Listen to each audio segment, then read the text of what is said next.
Les malheurs de Sophie par la comtesse de Ségur. Chapitre 1. La poupée de cire. Ma bonne, dit un jour Sophie en accourant dans sa chambre. Venez vite ouvrir une caisse que papa m'a envoyée de Paris. Je crois que c'est une poupée de cire, car il m'en a promis une. La bonne. Où est la caisse? Sophie. Dans l'antichambre. Venez vite, ma bonne, je vous en supplie.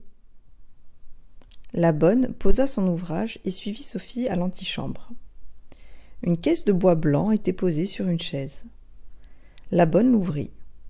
Sophie aperçut la tête blonde et frisée d'une jolie poupée de cire.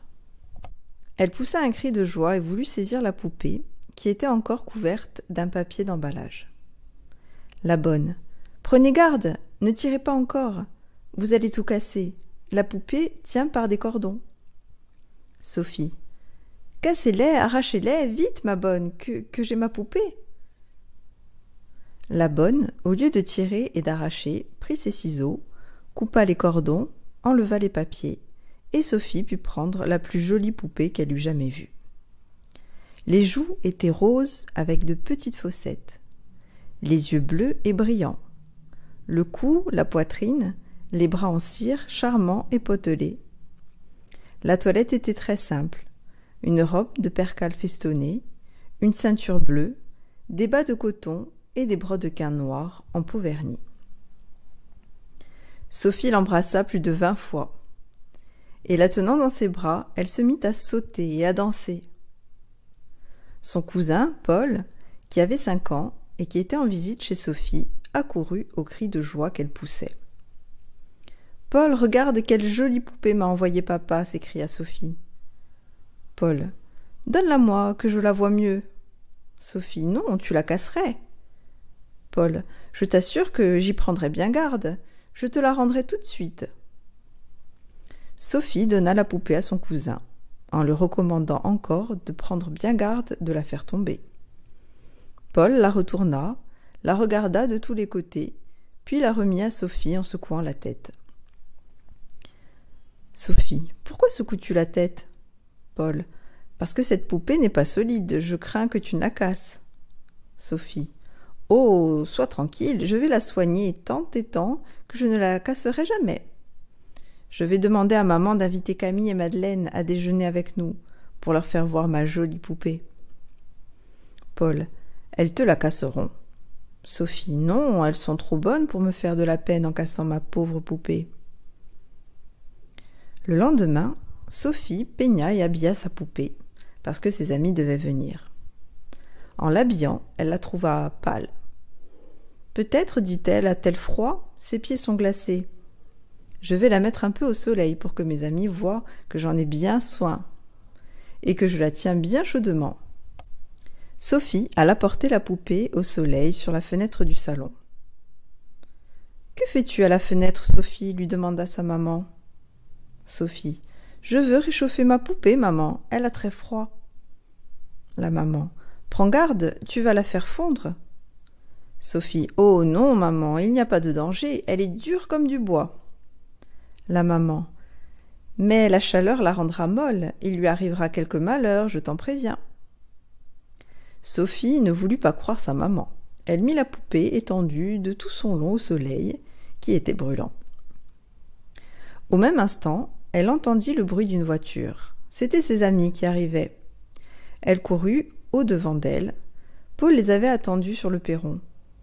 Elles entrèrent au salon en courant et parlant toutes à la fois.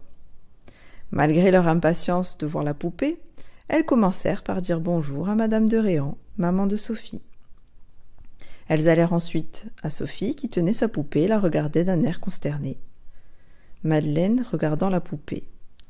La poupée est aveugle, elle n'a pas d'yeux. Camille. Quel dommage, comme elle est jolie. Madeleine.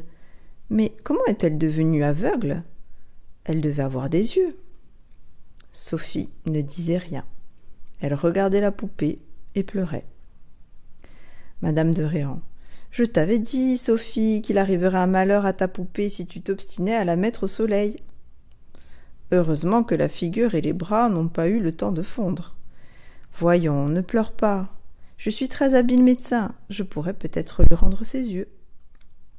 Sophie, pleurant, « C'est impossible, maman, ils n'y sont plus. » Madame de Réan prit la poupée en souriant et la secoua un peu. On entendit comme quelque chose qui roulait dans la tête. « Ce sont les yeux qui font le bruit que tu entends, » dit Madame de Réan. « La cire a fondu autour des yeux et ils sont tombés. Mais je tâcherai de les ravoir. Déshabillez la poupée, mes enfants, pendant que je préparerai mes instruments. » Aussitôt, Paul et les 3 petites filles se précipitèrent sur la poupée pour la déshabiller. Sophie ne pleurait plus. Elle attendait avec impatience ce qui allait arriver. La maman revint, prit ses ciseaux, détacha le corps cousu à la poitrine. Les yeux, qui étaient dans la tête, tombèrent sur les genoux. Elle les prit avec des pinces, les replaça où ils devaient être. Et pour les empêcher de tomber encore, elle coula dans la tête et sur la place où étaient les yeux, de la cire fondue qu'elle avait apportée dans une petite casserole.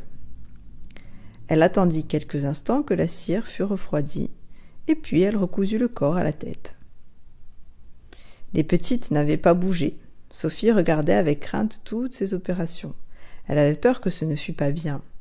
Mais quand elle vit sa poupée raccommodée et aussi jolie qu'auparavant, elle sauta au cou de sa mère et l'embrassa 10 fois. « Merci, ma chère maman, disait-elle, merci. Une autre fois, je vous écouterai, bien sûr. » On rhabilla bien vite la poupée. On l'assit sur un petit fauteuil et on l'emmena promener en triomphe en chantant. « Vive maman, de baisers je la mange, vive maman, elle est notre bon ange. » La poupée vécut très longtemps, bien soignée, bien aimée, mais petit à petit, elle perdit ses charmes. Voici comment. Un jour, Sophie pensa qu'il était bon de laver les poupées, puisqu'on lavait les enfants. Elle prit de l'eau, une éponge, du savon, et se mit à débarbouiller sa poupée. Elle la débarbouilla si bien qu'elle lui enleva toutes ses couleurs. Les joues et les lèvres devinrent pâles, comme si elle était malade, et restèrent toujours sans couleur. Sophie pleura, mais la poupée resta pâle. Un autre jour, Sophie pensa qu'il fallait lui friser les cheveux. Elle lui mit donc des papillotes. Elle les passa au fer chaud pour que les cheveux fussent bien mieux frisés. Quand elle lui ôta ses papillotes, les cheveux restèrent dedans. Le fer était trop chaud. Sophie avait brûlé les cheveux de sa poupée, qui était chauve. Sophie pleura, mais la poupée resta chauve. Un autre jour encore, Sophie, qui s'occupait beaucoup de l'éducation de sa poupée, voulut lui apprendre à faire des tours de force. Elle la suspendit par les bras à une ficelle. La poupée, qui ne tenait pas bien, tomba et se cassa un bras. La maman essaya de la raccommoder. Mais comme il manquait des morceaux, il fallut chauffer beaucoup la cire, et le bras resta plus court que l'autre. Sophie pleura, mais le bras resta plus court. Une autre fois, Sophie songea qu'un bain de pieds serait très utile à sa poupée, puisque les grandes personnes en prennent. Elle versa de l'eau bouillante dans un petit seau, y plongea les pieds de la poupée, et quand elle la retira, les pieds s'étaient fondus et étaient dans le seau. Sophie pleura, mais la poupée resta sans jambes. Depuis tous ces malheurs, Sophie n'aimait plus sa poupée, qui était devenue affreuse, et dont ses amis se moquaient. Enfin, un dernier jour, Sophie voulut lui apprendre à grimper aux arbres. Elle la fit monter sur une branche, la fit asseoir, mais la poupée, qui ne tenait pas bien, tomba. Sa tête frappa contre des pierres et se cassa en 100 morceaux.